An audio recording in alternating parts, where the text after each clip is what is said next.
Lorsque l'on part à l'étranger pour un voyage, un déplacement professionnel ou même pour prendre sa retraite, il est important d'anticiper son accès aux soins dans le pays d'accueil. Pour faire valoir ses droits, il existe une multitude de possibilités très spécifiques à la raison du voyage. Il faut prévoir de commander auprès de l'assurance maladie une carte européenne d'assurance maladie. Elle est gratuite, elle est nominative et elle est normalement, en fonction de ses droits, valable 2 ans. Et chaque assuré la commande auprès de son régime de sécurité sociale. En vacances dans le reste du monde, je pense qu'il faut bien se rapprocher donc de l'assurance maladie avant pour avoir des informations parce que ça dépend vraiment du pays où l'on va et puis voir si l'assurance maladie a signé des conventions collectives avec ce pays.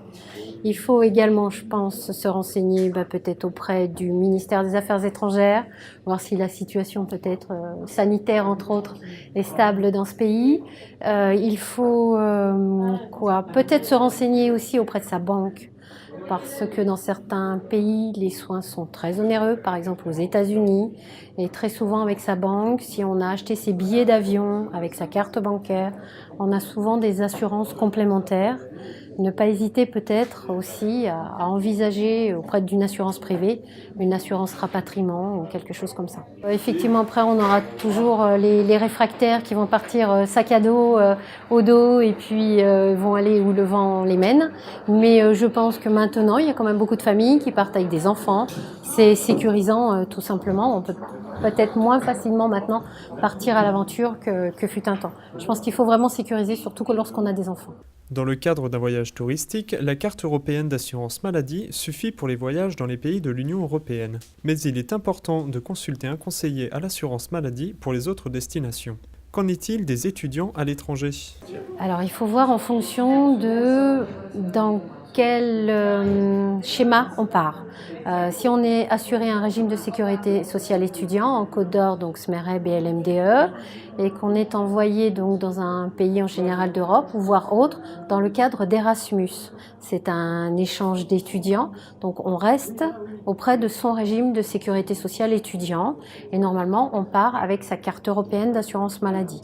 En revanche, si effectivement on décide de partir de son propre chef, étudier l'anglais en Australie pour vraiment après pouvoir être bilingue, il faut se renseigner également auprès de nous avant, voir ce qu'on peut proposer. Tout en sachant que normalement, pour certaines situations, l'assurance maladie va continuer d'ouvrir des droits, mais pour la majorité des droits, on quitte la France, on perd ses droits français. Donc attention à voir dans le pays d'origine pour s'assurer. Si quelqu'un part travailler en Amérique du Sud, normalement, à voir avec son employeur pour être assuré à un régime de sécurité sociale dans le pays où on s'installe pour travailler. En ce qui concerne les expatriés professionnels, il existe de nombreuses possibilités qui dépendent du statut du salarié à l'étranger et du pays d'accueil. Voilà, un expatrié normalement doit se rapprocher de la caisse des Français à l'étranger. Un fonctionnaire ne le fera peut-être pas forcément s'il est envoyé par un ministère français. On peut avoir nos frontaliers suisses, par exemple. C'est un Français qui réside en France, mais qui travaille en Suisse. Donc lui, pareil, le régime de sécurité sociale va être différent puisqu'il reste assuré chez nous avec les cotisations en Suisse. Qu'est-ce qu'on peut avoir aussi un détaché, normalement, il est envoyé par son entreprise française pour travailler ponctuellement dans un autre pays. Donc normalement, il part avec sa carte européenne d'assurance maladie et c'est à son employeur de faire le nécessaire auprès de nous pour nous informer que ce salarié, sur cette période, ira travailler au Japon ou à un pays étranger hors espace économique européen. Pour les retraités qui souhaitent s'installer à l'étranger, y a-t-il des démarches particulières à mener ? Oui, il faut vraiment, de toute façon, je pense, par sécurité, puis on est retraité, alors on n'est pas âgé, on est dans la force de l'âge, mais il faut faire attention quand même aux petits problèmes de santé. Donc on peut, déjà il faut informer son régime de retraite, puisque 2 possibilités, ou bien la retraite, on se dit on continue de la faire verser en France et puis on a beaucoup de retraités qui vont s'installer à Bali, au Portugal, en Espagne et puis je fonctionne avec mon compte bancaire en France, donc à ce moment-là c'est bon et il faut quand même nous en informer parce qu'il y aura plus d'adresse en France. Mais le fait d'avoir cotisé toute sa vie et d'avoir un régime de sécurité sociale maintenant en tant que retraité, ça ouvre des droits encore en France. Ou autre possibilité, notre jeune retraité décide de vraiment couper les ponts et de partir s'installer à Bali. Il peut informer son régime de retraite qu'il souhaite transférer sa retraite là-bas, dans un autre pays. Je disais Bali parce que ça fait rêver, mais dans un autre pays, il transfère tout. C'est-à-dire que s'il transfère sa retraite, il transférera son droit sécurité sociale aussi. Donc c'est vraiment en fonction de chaque situation.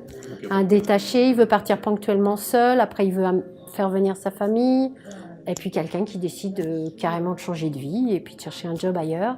Là, normalement, on coupe les droits français, donc à voir pour être assuré dans le pays où la personne s'installe. Enfin, il existe d'autres formes de tourisme, notamment le tourisme médical, qui permettent de bénéficier de certaines expertises de pays étrangers. Comment s'assurer d'une bonne couverture santé ? Alors, j'ai parlé de la carte européenne d'assurance maladie, c'est pour un soin inopiné, une urgence, un accident.